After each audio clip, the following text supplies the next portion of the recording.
नमस्कार, मैं रवीश कुमार। आम आदमी पार्टी के कारण स्कूल राजनीति के केंद्र में कभी कभी आ जाता है। आम आदमी पार्टी के विधायक दिल्ली नगर निगम के स्कूलों का दौरा करने लगे और वीडियो बनाकर ट्वीट करने लग गए। क्या इसके दबाव में गृहमंत्री अमित शाह 4 और 5 सितंबर को अहमदाबाद और मुंबई में स्कूलों के उद्घाटन के कार्यक्रम में शामिल होते हैं और 5 सितंबर को प्रधानमंत्री स्कूल से संबंधित 3 ट्वीट करते हैं। वे लिखते हैं कि आज टीचर्स डे पर मुझे एक नई पहल की घोषणा करते हुए खुशी हो रही है। प्रधानमंत्री school for rising India PM Shri योजना के तहत पूरे भारत में 14,500 स्कूलों का विकास और उन्नयन, ये मॉडल स्कूल बन जाएंगे जो एनईपी की समग्र भावना को समाहित करेंगे। पीएम श्री स्कूलों में शिक्षा प्रदान करने का एक आधुनिक, परिवर्तनकारी और समग्र तरीका होगा। इसमें खोज उन्मुख, ज्ञान प्राप्ति केंद्रित शिक्षण पर जोर दिया जाएगा। नवीनतम तकनीक, स्मार्ट कक्षा, खेल और आधुनिक अवसंरचना पर भी विशेष ध्यान दिया जाएगा। इस घोषणा को लेकर कुछ सवाल हैं। दुनिया के सभी स्कूल दावा करते हैं कि उनके यहां ज्ञान, खोज और चिंतन को बढ़ावा दिया जाता है।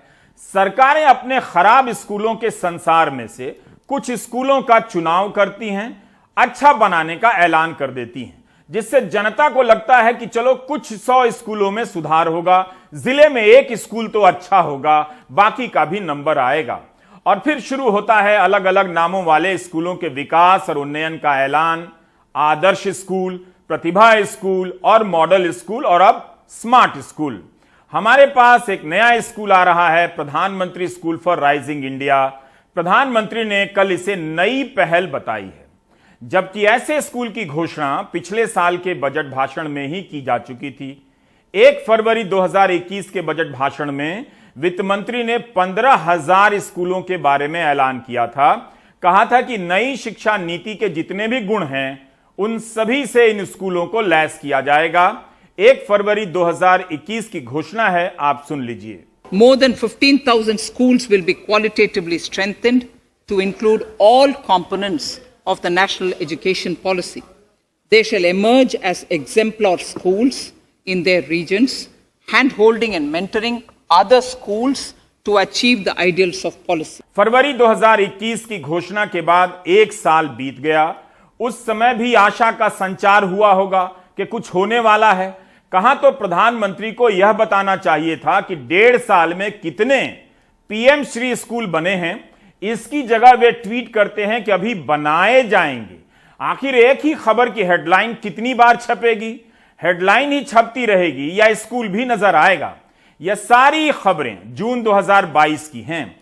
केंद्रीय शिक्षा मंत्री धर्मेंद्र प्रधान का बयान है कि देश भर में 15,000 पीएम श्री स्कूल स्थापित किए जाएंगे। 15 महीने बीत गए मगर अभी भी शिक्षा मंत्री किए जाएंगे की बोली बोल रहे हैं, किए जा चुके हैं नहीं बता रहे। 5 सितंबर 2022 को भी प्रधानमंत्री ट्वीट करते हैं कि पीएम श्री के तहत 14,500 स्कूल बनाए जाएंगे। एक तो संख्या 15,000 से 14,500 कैसे हो गई? 500 स्कूल क्यों कम किए गए? इसी का जवाब नहीं है। लेकिन जो खबर 1 फरवरी 2021 में और जून 2022 में हेडलाइन बनकर छप जाती है, उसी खबर को 6 सितंबर 2022 के दिन हेडलाइन के रूप में छापा गया है ताकि आशा का संचार होता रहे। 2 जून 2022 को शिक्षा मंत्री खुद बता रहे हैं कि भारत में जितने स्कूल हैं उनका 1% स्कूल पीएम श्री स्कूल में बदला जाएगा। 1% के बदलाव को अखबार 100% के बदलाव के रूप में हेडलाइन बना रहे हैं। भारत में स्कूलों की संख्या है 15 लाख। उसमें से सरकारी स्कूलों की संख्या है 11 लाख। उस 11 लाख स्कूल की लगभग 1%, यानी लगभग 10 से 15,000 स्कूल पीएम श्री स्कूल के नाम पे अब एक नया योजना लेके आ रहे हैं। पीएम श्री स्कूल, कल मेरे को हमारे मित्र मनीष भाई पूछ रहे थे वो कैसा रहेगा, उसकी कल्पना हम आपके परामर्श से भी बनाएंगे। इतना ही मैं कहूं, आज राष्ट्रीय शिक्षा नीति को एक्सपेरिमेंट करने की एक लैबोरेटरी बननी चाहिए। आप सभी ने एग्जाम्पल स्कूल्स बना चुके हैं। मेरे केंद्रीय विद्यालय भी एग्जाम्पलर स्कूल्स है, नवोदय विद्यालय तो एग्जाम्पलर स्कूल्स है ही। उससे आगे जाने की आवश्यकता है। पीएम श्री स्कूल राष्ट्रीय शिक्षा नीति की लैबोरेटरी बनेगी। राज्यों के शिक्षा मंत्रियों के सम्मेलन में शिक्षा मंत्री कह रहे हैं कि पीएम श्री स्कूल लेकर आ रहे हैं। वो स्कूल कैसा होगा उसका पता नहीं, क्योंकि मंत्री जी ही कह रहे हैं कि सबके परामर्श से बनाएंगे। तो किस आधार पर इसका ऐलान 1 फरवरी 2021 के बजट में कर दिया गया? और क्या 1.5 साल में इसका खाका भी तैयार नहीं हुआ है कि पीएम श्री स्कूल कैसा होगा? एक चीज समझिए, इस साल केंद्रीय विश्वविद्यालयों के लिए एक प्रवेश परीक्षा कराने की नीति लागू हुई है। जुलाई और अगस्त परीक्षा होने में ही बीत गए, सितंबर के 6 दिन बीत चुके हैं। इस परीक्षा का रिजल्ट किस तारीख को आएगा कोई नहीं बता रहा। छात्रों को अभी तक पता नहीं कि उनका नामांकन किस कॉलेज में होने जा रहा है। प्राइवेट कॉलेजों में पढ़ाई शुरू हो चुकी है। दबाव में आकर छात्र प्राइवेट कॉलेजों में एडमिशन ले रहे हैं, जबकि उन्हें पढ़ना था सरकारी कॉलेज में। इस पर प्रधानमंत्री का बयान नहीं आ रहा है कि पढ़ाई के 3 महीने जो बर्बाद हुए हैं उसकी भरपाई पीएम श्री योजना के तहत होगी, या बर्बादी श्री का माला पहनकर छात्रों को अकेले घूमना होगा। Do you get my point? 2021 के केंद्रीय बजट में पीएम श्री के तहत 15,000 स्कूलों के बनाए जाने का ऐलान होता है। 1.5 साल से अधिक समय बीत जाने के बाद भी प्रधानमंत्री भी ऐलान करते हैं, उसमें भी 500 स्कूल घटा देते हैं। स्कूल अभी बनेंगे नहीं, सब कुछ हवा में है, फिर भी संख्या कम कर दी जाती है। 1.5 साल के दौरान कहीं तो यह काम शुरू हुआ होगा, उसी की तस्वीर ट्वीट कर दी जाती तो पता चलता कि काम चल रहा है। अगर आपको लगता है कि विपक्ष के सांसदों की नजर इस पर नहीं थी तो आप गलत हैं। इस साल राज्यसभा सांसद विवेक तनखा ने पीएम श्री को लेकर सवाल पूछा कि क्या ये स्कूल अलग से बन रहे हैं या केंद्रीय विश्वविद्यालयों के अलावा बन रहे हैं। अगर ऐसा है तो उनकी संख्या बताइए। ध्यान रहे कि जून में धर्मेंद्र प्रधान पीएम श्री का नाम लेते हैं और कांग्रेस सांसद विवेक तनखा भी पीएम श्री स्कूल का नाम लेते हैं। प्रधानमंत्री इस तरह से नई पहल लिखते हैं जैसे यह फैसला 5 सितंबर के दिन हुआ हो। मेरे सवाल का कॉन्टेक्स्ट वाज कि सेंट्रल स्कूल्स को लेके बहुत मारामारी होती है एडमिशन्स की, और एज एमपीज हम लोगों का कोटा था 10 सीटों का, मगर लोग बहुत परेशान होते थे कि हम लोग उनका एडमिशन नहीं करा पा रहे हैं।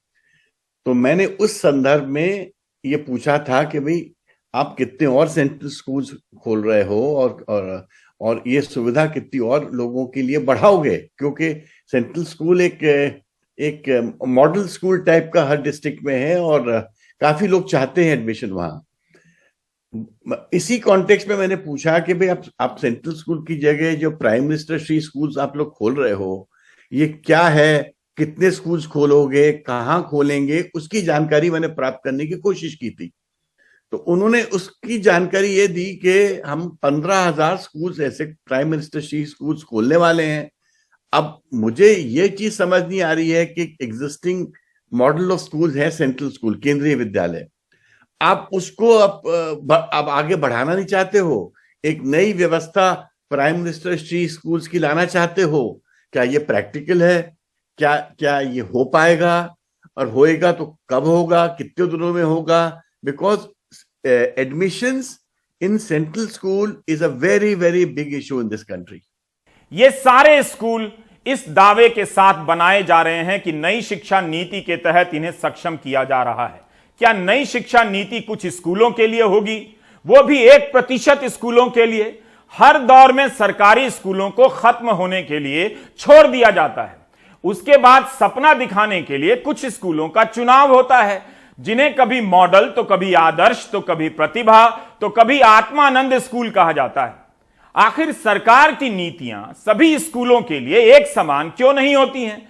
फिर कैसे सरकारी स्कूलों के भीतर नए वर्गीकरण के मॉडल बनाए जाते हैं? आदर्श और मॉडल पुराने हो गए तो अब इनका नाम स्मार्ट स्कूल रखा जाने लगा है।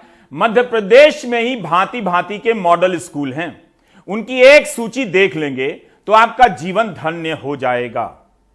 एकलव्य नाम की संस्था से हमें यह सूची मिली है।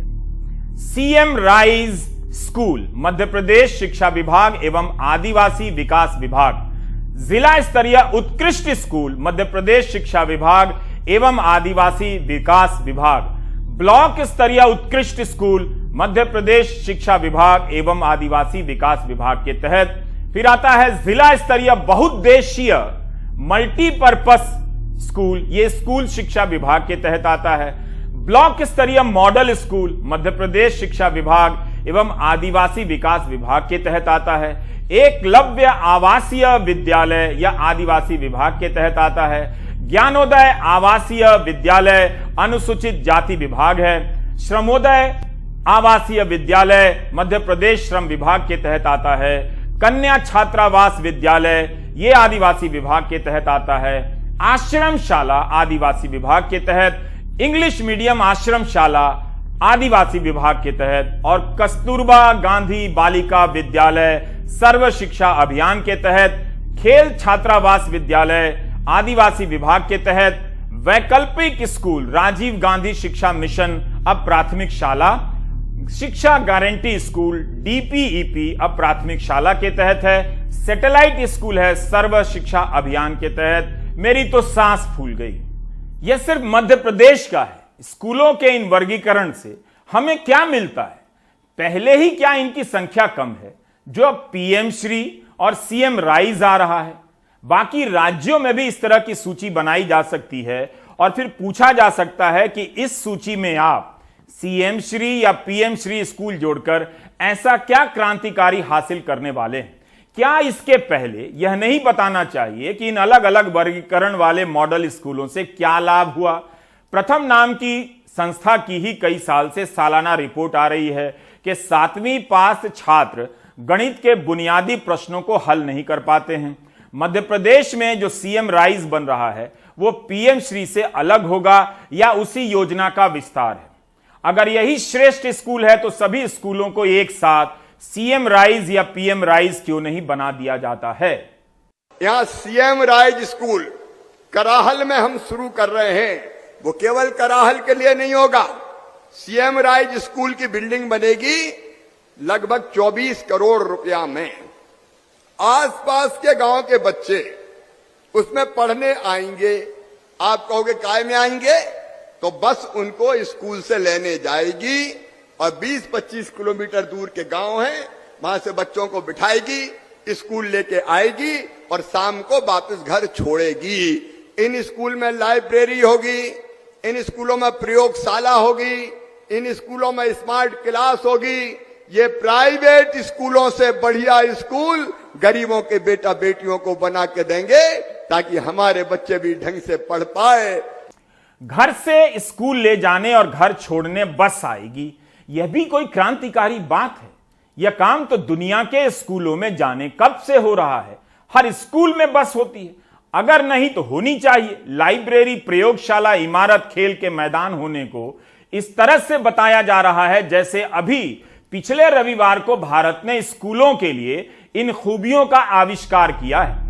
बड़े आकार में लिखा है कि मध्य प्रदेश में 30,000 शिक्षकों की कमी है। देखिए, एक बात समझ लीजिए, स्मार्ट स्कूल नए एम्बुलेंस हैं। जिस तरह नेता एम्बुलेंस का उद्घाटन कर यह उम्मीद बांट देते हैं कि कुछ हो रहा है और जनता समझ जाती है कि अस्पताल बन गया है, उसी तरह से स्मार्ट स्कूलों के साथ होने लगा है। बिना शिक्षकों के ना तो स्कूल हो सकता है, ना बिना डॉक्टरों के कोई अस्पताल। अस्पताल में डॉक्टर नहीं होंगे तो एम्बुलेंस किसी काम की नहीं। जब शिक्षक ही नहीं तो शिवराज सिंह चौहान बताएं कि इन बच्चों को कौन नए भारत के निर्माण के लिए गढ़ रहा है। एक बात की और उद्घोषणा यहां खड़े होकर मैं करता हूं। शिक्षक नौकर नहीं है, शिक्षक निर्माता है, निर्माता। और इसलिए आपका जो काम है वो काम नौकरी का काम नहीं है। आप ये भूल जाओ कि आप कोई नौकरी करने वाले शासकीय सेवक हैं। आप बच्चों का भविष्य गढ़ने वाले गुरु हैं। और मैं अच्छी तरह जानता हूं, आप जैसे बच्चों का भविष्य गढ़ेंगे, बच्चे वैसे ही आने वाले समय में भारत गढ़ के दे देंगे, मध्य प्रदेश बना के दे देंगे। क्या हमारे शिक्षक इन बातों से कभी नहीं उबेंगे कि वे राष्ट्र निर्माता हैं तो पता नहीं क्या क्या हैं? फिर शिक्षा की हालत इतनी खराब कैसे है? इसके लिए केवल शिक्षक ही तो जिम्मेदार नहीं। क्या शिक्षकों को यह हकीकत नहीं मालूम कि उन पर चुनाव से लेकर तमाम सरकारी योजनाओं के सर्वे का काम लाद दिया जाता है? उनका समय पढ़ाने पर कितना और इन कामों पर कितना खर्च होता है? अगर देश के भविष्य के लिए उनका होना इतना ही जरूरी है तो देश के हजारों सरकारी स्कूलों में शिक्षक क्यों नहीं है? शिक्षकों को अब ऐसी बातों से दूर रहना चाहिए। अनुराग द्वारी ने रिपोर्ट की थी कि मध्य प्रदेश में 21,000 से अधिक स्कूल ऐसे हैं, 21,000 से ज्यादा, जो केवल एक शिक्षक के बूते चल रहे हैं। बताइए, टीचर नहीं है, लेकिन इस स्कूलों को लेकर भाषण ऐसे दिए जा रहे हैं जैसे स्कूल आज ही धरती पर उतारे गए। मध्य प्रदेश के मुख्यमंत्री शिवराज सिंह चौहान ने अपने भाषण में जिस भाषा का प्रयोग किया है वो है तो हिंदी, लेकिन अगर आप समझ सकें तो अच्छा रहेगा। भाषण इसी 4 सितंबर का है, अर्थात नवीनता से ओतप्रोत है, बासी नहीं है। मैं ये उद्घोषणा करता हूं कि भौतिकता की अग्नि में दग्ध विश्व मानवता को शाश्वत शांति के पथ का दिग्दर्शन अगर कोई कराएगा तो अपना भारत कराएगा, अपना देश कराएगा। उसके लिए मध्य प्रदेश तैयार करने और उसके लिए बच्चे तैयार करने, तो आपसे यही निवेदन है कि इस काम में परिश्रम की पराकाष्ठा करते हुए अपने आप को झोंक के लगाएं। इस भाषण को मध्य प्रदेश के शिक्षक समझने की क्षमता रखते हैं, इतने से ही मुझे गर्व हो रहा है। भौतिकता की अग्नि में दग्ध विश्व मानवता को शाश्वत शांति के पथ का दिग्दर्शन अगर कोई कराएगा तो अपना भारत कराएगा, अपना देश कराएगा। परिश्रम की पराकाष्ठा करते हुए अपने आप को झोंक कर लगाएं। मुख्यमंत्री के इस भाषण के बाद न जाने कितने शिक्षक प्रेरित हो गए होंगे, भोपाल से पैदल ही लौट गए होंगे। भौतिकता की अग्नि में दग्ध विश्व मानवता को शाश्वत शांति के पथ का दिग्दर्शन कराने निकल पड़े होंगे। लेकिन इस कार्यक्रम में आए शिक्षकों की नजर उस अग्नि पर थी जो सैलरी नहीं बढ़ने के कारण भड़कती जा रही है, जिन्हें जलकर खाक हो जाना है ताकि विश्व मानवता को शाश्वत शांति मिले। ऐसे ईश्वर रूपी मानव प्रजाति जिसे शिक्षक कहते हैं, मैं चाहता हूं कि आप भी उनका दर्शन करें। प्राइम टाइम के दर्शकों से अपील है कि हाथ जोड़ लें, पुष्प वर्षा करें। एक एक बात को ध्यान से सुनिए, जगत का कल्याण होने जा रहा है। नवनियुक्त शिक्षकों को प्रशिक्षण के नाम पर भोपाल बुलाया गया। हमारे नवनियुक्त भाइयों और बहनों को बहुत सारी अपेक्षाएं थी। उनको जो वेतन में कटौती की गई थी उस वेतन को बढ़ाना था। उनकी परिवीक्षा उदित 3 वर्ष की गई थी, उसको घटाकर 2 वर्ष करना था। इसी आशा और अपेक्षाओं के साथ में हमारी माता बहनें अपने बच्चों को लेकर भोपाल में आई थी और प्रशिक्षण के नाम पर सरकार ने भोपाल बुलाकर उनके साथ में मजाक करने का काम किया है। ये एक तरह से देखा जाए तो शिक्षकों के साथ में बहुत बड़ा मजाक है। आपको शिक्षकों का सम्मान करना ही था तो आप व्यवस्थित तरीके से आप अपने हाउस में बुलाते, सम्मेलन के नाम पर बुलाते, आपने प्रशिक्षण के नाम पर ऑर्डर देकर यहाँ पर बुलाया और करोड़ों रुपए की बर्बादी की, जिससे पूरे प्रदेश के लाखों लाख शिक्षकों में आक्रोश व्याप्त है। आज इसी पंडाल में बैठे हुए एक बहन का मेरे पास फोन आया, वो श्योपुर जिले से आई थी। 11 माह से उनको नियुक्त हुए, उसके बाद में आज तक वेतन नहीं मिला। आप कौन से सम्मान की बात करते हैं? आप कौन से गुरुओं को सम्मान देने की दिशा में आगे बढ़ रहे हैं? केवल और केवल इस सरकार ने शिक्षा जगत का और शिक्षा का जितना सत्यानाश किया, शायद ही कल्पना की जा सकती है। यदि मध्य प्रदेश के मुख्यमंत्री जी को यदि शिक्षकों का सम्मान करना था, इनको प्रशिक्षण देना था, तो ऑनलाइन प्रशिक्षण में दे सकते हैं। आज पूरा दुनिया में डिजिटलाइजेशन हुआ है, डिजिटल की दुनिया है, तो बहुत सारे प्रशिक्षण ऑनलाइन होते हैं, ऑनलाइन भी प्रशिक्षण दे सकते थे।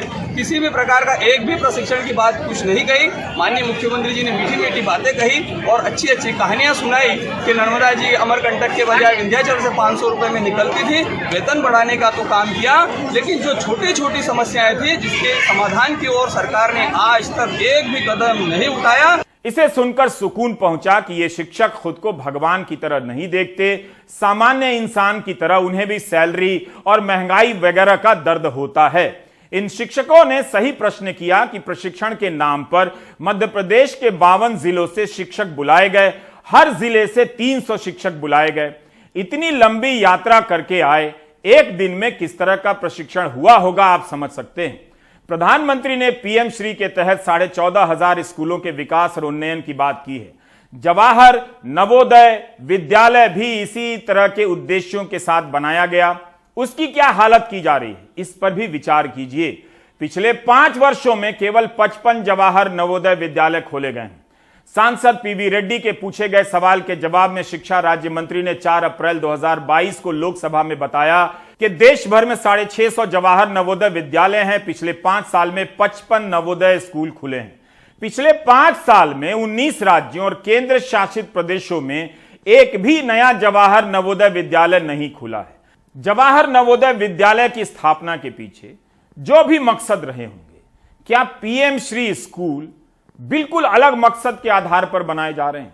मार्च 2022 में संसद की स्थायी समिति की रिपोर्ट है कि 116 नवोदय विद्यालयों में प्रिंसिपल नहीं है, 23% स्कूलों में वाइस प्रिंसिपल नहीं है, 1900 के करीब पीजीटी और टीजीटी टीचर नहीं है। जो स्कूल हैं उन्हें बेहतर नहीं किया जा रहा, लेकिन नई नई कल्पनाएं पेश की जा रही हैं, वो भी 1.5 साल तक कल्पनाएं ही पेश हो रही हैं। हमने प्राइम टाइम के पिछले एपिसोड में बताया था कि किस तरह गृह मंत्री अमित शाह नई शिक्षा नीति को लेकर सक्रिय हो गए हैं। अच्छी बात है, हर किसी को होना चाहिए। मुंबई के पवई के एक स्कूल में गृह मंत्री को देखना सुखद आश्चर्य इसलिए माना गया कि वे हमेशा सख्त राजनीति के केंद्र में नजर आते हैं। इस स्कूल के उद्घाटन के मौके पर अमित शाह ने कहा, स्कूलों में पंचतंत्र की पढ़ाई होनी चाहिए ताकि बच्चे जीवन की दुविधा से निकल सकें। निसंदेह भारतीय कथा संसार पर जोर होना ही चाहिए, मगर क्या यह कोई नई बात है? पुरानी बात कहने से कोई रोक नहीं, लेकिन इससे यह ना लगे कि हमारे स्कूलों में पंचतंत्र की कथा नहीं पढ़ाई जाती है। मेरा बस इतना सा आग्रह है, अमित शाह इन कहानियों के जरिए छोटी उम्र के बच्चों पर दुविधाओं से निकलने और निर्णय की क्षमता हासिल करने की जिम्मेदारी डाल रहे हैं। इसे सुनकर किंचित ध्यान आ गया कि ये स्कूल हैं या अपनी अपनी राजनीति के हिसाब से नेता पैदा करने की फैक्ट्री।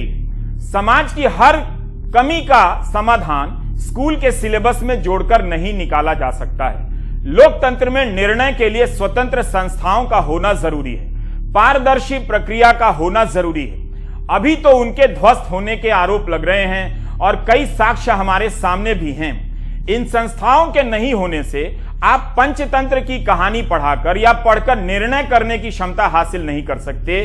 वैसे भी अब बच्चों के खेलने कूदने की उम्र है।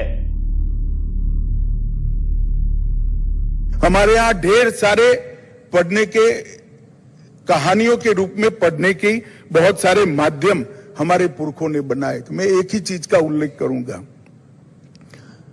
पंचतंत्र की बातें हर भाषा में उपलब्ध है। ये अंग्रेजी माध्यम का स्कूल होगा, अंग्रेजी में भी उपलब्ध है।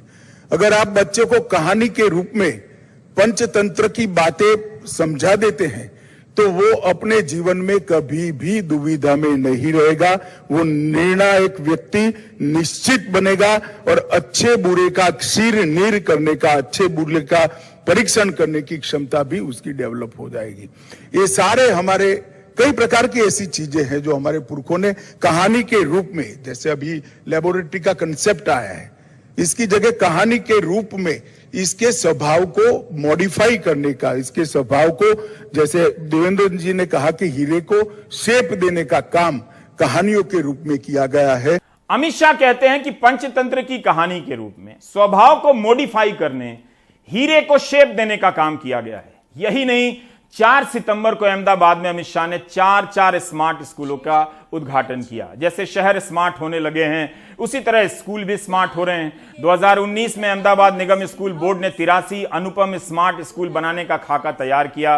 पिछले साल दिव्य भास्कर में खबर छपी कि आम आदमी पार्टी के रास्ते पर बीजेपी है। अहमदाबाद नगर निगम हर वार्ड में एक स्मार्ट स्कूल बनाएगा। फिर खबर छपी कि 51 स्मार्ट स्कूल बनेंगे। अब डेक्कन हेरल्ड ने लिखा है कि 83 स्मार्ट स्कूल बनेंगे, मगर उद्घाटन 4 का हो रहा है।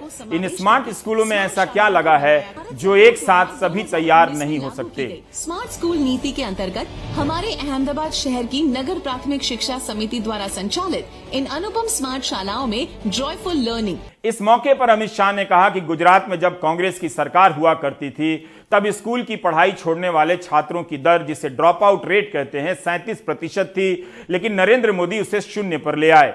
मीडिया में छपे बयानों से यह स्पष्ट नहीं कि उन्होंने सभी प्रकार के स्कूलों के लिए ऐसा कहा या केवल प्राइमरी स्कूलों के लिए कि वहां ड्रॉप आउट रेट 0 हो गया है। मगर सच्चाई क्या है? क्या वाकई गुजरात के सरकारी स्कूलों में छात्र पढ़ाई नहीं छोड़ते हैं? 10 फरवरी 2020 के इंडियन एक्सप्रेस में ऋतु शर्मा की रिपोर्ट है कि 2018 में शिक्षा विभाग ने राज्य में 121 तालुका की पहचान की, जहां पर 8वीं से लेकर 9वीं क्लास में ड्रॉप आउट रेट 20% से ज्यादा है।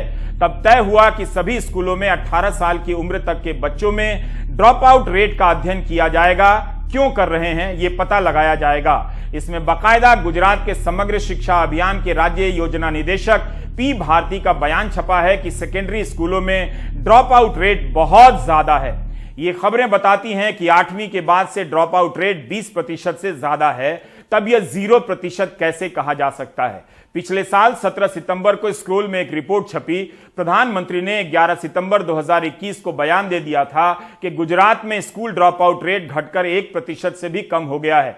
कार्ति चिदम्बरम और अन्य सांसदों के सवाल के जवाब में इस साल 8 अगस्त 2022 को केंद्र सरकार का दिया आंकड़ा भी आप देखिए। इसके अनुसार 2019-20 में प्राइमरी स्कूलों में ड्रॉप आउट रेट 1% है, अपर प्राइमरी स्कूलों में 5.2% है और सेकेंडरी स्कूलों में 23.7% है। लेकिन आंध्र प्रदेश, दिल्ली, हरियाणा, महाराष्ट्र, केरल, पंजाब, सिक्किम, तेलंगाना में भी प्राइमरी में ड्रॉप आउट रेट 0% है। यानी केवल गुजरात ही नहीं, देश के 7 राज्यों में प्राइमरी स्कूलों में ड्रॉप आउट रेट 0 है। अपर प्राइमरी स्कूलों में drop out rate Andhra Pradesh, Delhi, Haryana, Maharashtra, Himachal Pradesh, Tamil Nadu में गुजरात से भी काफी कम है। सेकेंडरी स्कूलों में ड्रॉप आउट रेट देखिए, बिहार में 21.4%, यूपी में 14.4% और गुजरात में 23.7% है। सेकेंडरी स्कूलों में गुजरात का रेट काफी खराब है। गुजरात से भी खराब केवल असम, त्रिपुरा और अरुणाचल प्रदेश का है। अनिल सदगोपाल लंबे समय से शिक्षा के विषय पर काम करते रहे हैं। हमारी सहयोगी शुभांगी डेढ़गवे ने उनसे इन प्रश्नों पर बात की, जिस पर हमने अभी अपना कार्यक्रम पेश किया कि अलग अलग वर्गीकरण के स्कूलों को बना देने से सार्वभौमिक शिक्षा देने के उद्देश्य पर क्या असर पड़ता है? क्या उससे इसका मकसद पूरा भी होता है? पहली बात तो ये कहना चाहूंगा कि इस तरीके के स्पेशल मॉडल स्कूल खोलने की जो प्रथा है ये ब्रिटिश राज में शुरू हुई और हम उम्मीद करते थे कि ब्रिटिश राज ने तो इसलिए शुरू की कि वो अपने ईस्ट इंडिया कंपनी के ऑफिसर्स के बच्चों को ट्रेनिंग दे रहा था ऑफिसर बनने की, ईस्ट इंडिया कंपनी और देश को लूटने की। तो वो जो प्रथा है वो आज आजादी के 75 साल बाद उसके लिए कोई जगह नहीं है। पहली बात तो ये ब्रिटिश राज की प्रथा है। दूसरी बात यह है कि भारत का संविधान किस तरह की स्कूल व्यवस्था हो उसके बारे में बिल्कुल स्पष्ट बात कहता है प्रीएम्बल में, प्रस्तावना जिसने भी बड़ी ध्यान से वो समझ जाएगा कि किस तरीके की स्कूल व्यवस्था की इजाजत संविधान में है और किसके लिए नहीं है। उसमें जब ये कहा जाता है कि हम सब बच्चों के लिए एक समता शिक्षा देंगे, समानता वाली, साथ में सामाजिक न्याय होगा, उसमें बंधुता, फ्रेटर्निटी की फीलिंग होगी, सबके लिए बंधुता का माहौल खड़ा करने वाली व्यवस्था ही जो प्रीएम्बल के साथ मेल खाती है, संविधान के साथ मेल खाती है।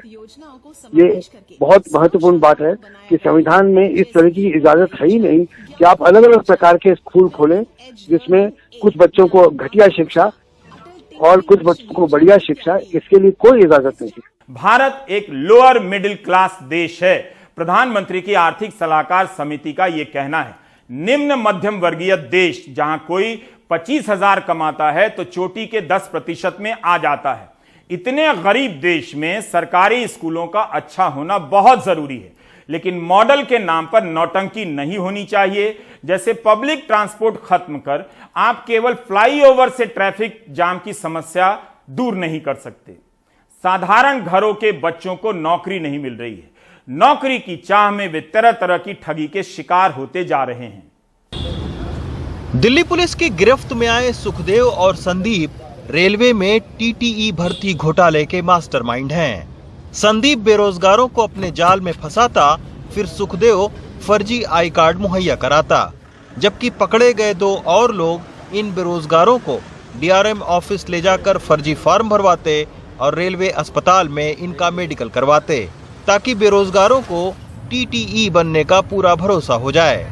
सुखदेव जो होशियारपुर का रहने वाला है और यहाँ दिल्ली में सीलमपुर में रहता है, उसको हमने मॉडल टाउन गाजियाबाद से एक होटल से जहाँ वो छुपा हुआ था वहाँ से पकड़ा है। उसका साथी संदीप सोदाना है जो नॉर्थ वेस्ट दिल्ली में रहता है, उसको भी हमने इस गैंग में शामिल होने की वजह से पकड़ा है। खास बात यह है कि चीट किए गए पैसे से इन्होंने मर्सिडीज और BMW भी खरीद रखी है, जो कि हमने इस केस में सीज किया है और उसको हम चीटेड मनी से लिंक कर रहे हैं। इनके अलावा 2 लोग जिनका रेलवे के ऑफिसेज या हॉस्पिटल्स में आना जाना था, उनको भी अरेस्ट किया है। दीपक जो डीआरएम ऑफिस में पंप ऑपरेटर है, वो लोगों को डीआरएम ऑफिस में ले जाता था, अंदर तक घुमा के लाता था और उनके कुछ डॉक्यूमेंट्स वगैरह साइन करवाता था, जिससे ये लगे कि रेलवे ऑफिसेज में उनके डॉक्यूमेंट सबमिट किए गए हैं।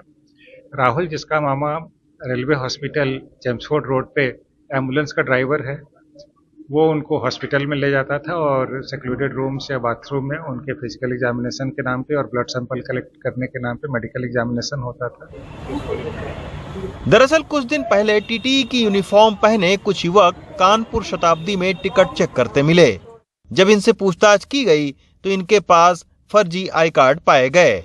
इन युवकों से पूछताछ के आधार पर नई दिल्ली रेलवे स्टेशन पर एक फर्जी ट्रेनर भी मिला। इस मामले में अब तक 11 लोगों की गिरफ्तारी हो चुकी है। इनको टीटी बनाया गया था और इनको ट्रेनिंग में ट्रेन्स में ऑपरेट करने के लिए भेजा जाता था, जहां ये पैसेंजर्स के टिकट चेक करते थे। और कानपुर शताब्दी में एक इस तरह का फेक टीटी हमें मिला था, जिससे वेरीफाई करने पे पता चला कि वो रेलवे में नौकरी करता है, लेकिन जब वो डॉक्यूमेंट्स चेक किए गए तो फर्जी पाए गए और वहां से इसकी पूरी शुरुआत हुई, जहां पे 5 फेक टीटी हमने अरेस्ट किए। 6 लोगों को हमने पूछताछ के लिए हिरासत में लिया था, जिनके पास इनक्रिमिनेटिंग डॉक्यूमेंट्स नहीं थे तो उनको नोटिस देके हमने छोड़ा है। लेकिन हम लोग अपना पूरा प्रयास जारी रख रहे थे, जो मास्टरमाइंड हैं उनको पकड़ने के लिए। जरा सोचिए, रेलवे की नाक के ठीक नीचे ये गैंग इतना बड़ा फर्जीवाड़ा कर रहा था। ये जो सुखदेव हैं, ये चूंकि चुनाव सीलमपुर से लड़ चुके थे तो काफ़ी कर्जे में डूबे थे, तो इसी के चलते इन्होंने रेलवे में नौकरी लगाने के नाम पर फ्रॉड करना शुरू हुआ। और जो इनके बगल में संदीप बैठा हुआ है, वो होशियारपुर का रहने वाला है और वो पहले भी प्लेसमेंट कंपनियों में काम कर चुका है। तो इसी के चलते इन दोनों ही लोगों ने ये पूरा जो रेलवे में फर्जी भर्ती करने का जो रैकेट है उसको संचालित करना शुरू कर दिया था। नौकरी दिलाने के नाम पर इन लोगों ने कई नौजवानों से लाखों रुपए वसूले हैं। नई दिल्ली से Ravish Ranjan Shukla, NDTV India. Centre for monitoring Indian economy ने अपनी ताजा रिपोर्ट में दावा किया है कि पिछले साल अगस्त की तुलना में इस साल अगस्त में बेरोजगारी की दर बहुत ज्यादा है। अगस्त में बेरोजगारी बढ़कर 8.28% पर पहुंच गई है, जो पिछले एक साल में सबसे ज्यादा है। जुलाई में बेरोजगारी की दर सिर्फ 6.83% रिकॉर्ड की गई थी। अगस्त में सबसे ज्यादा बेरोजगारी की दर 9.57% शहरी इलाकों में दर्ज की गई, जबकि ग्रामीण इलाकों में बेरोजगारी की दर 7.68% रही।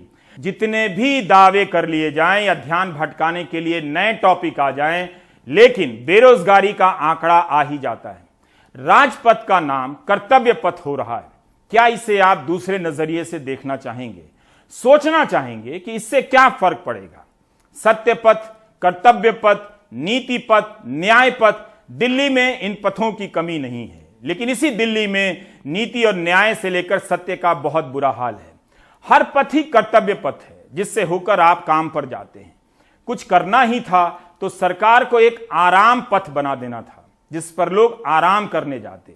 अगर आप मेरे इस आइडिया से सहमत हैं तो एक और आइडिया, एक झूठ पथ भी बनना चाहिए, जिसके दोनों किनारे सरकार के बड़े बड़े झूठ की पट्टी लगाई जाए, ताकि लोगों को याद रहे कि सरकारें झूठ बोलती हैं। भोजपुरी में इसका नाम लबरई रोड टॉप क्लास होता। आप ब्रेक ले लीजिए।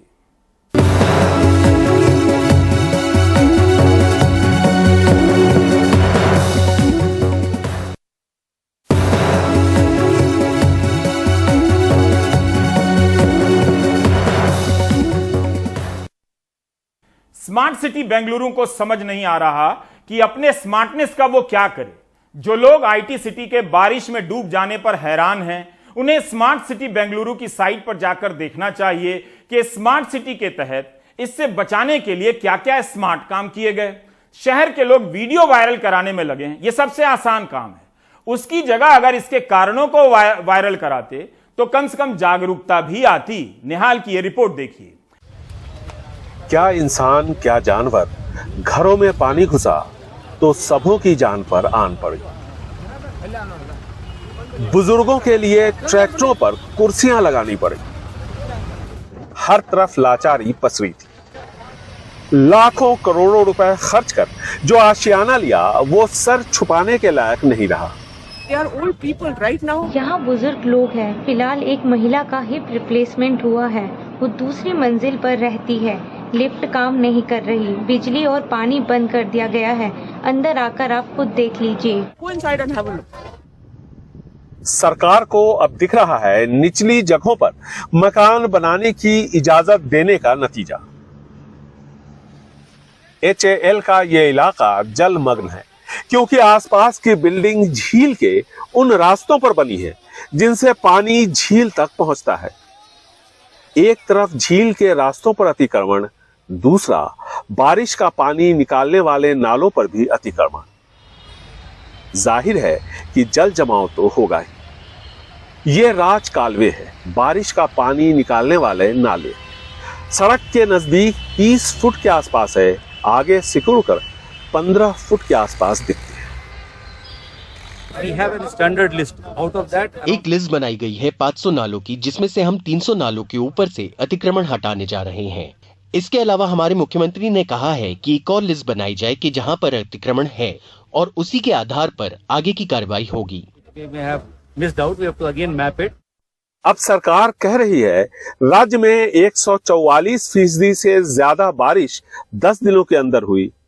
ये 42 सालों का रिकॉर्ड है। अब अतिक्रमण हटाए जाएंगे ताकि जल जमाव से छुटकारा मिले। Last 90 years, such rain has not come. All the tanks are full and they are overflowing. Some tanks are breached. पिछले 90 बरस में इतना पानी नहीं बरसा। सारी टंकियां भरी हुई हैं और बह रही हैं, कुछ तो टूट भी गई हैं और आज भी मूसलाधार बारिश हो रही है।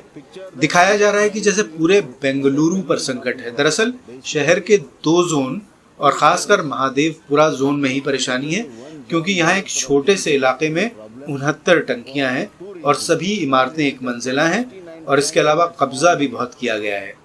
All are breached, all are overflowing. Second is, all the establishments are in the lower things. Third is, encroachments have been done. Karnataka में सरकारें आती जाती रही, लेकिन किसी ने भी इंफ्रास्ट्रक्चर को बेहतर करने की कोशिश नहीं की। नतीजा आपके सामने, नियमों की खुलकर धज्जियां उड़ाई और अब जब हालात बेकाबू हो गए हैं तो कोशिश सिर्फ मामले की लीपापोती की चल रही है।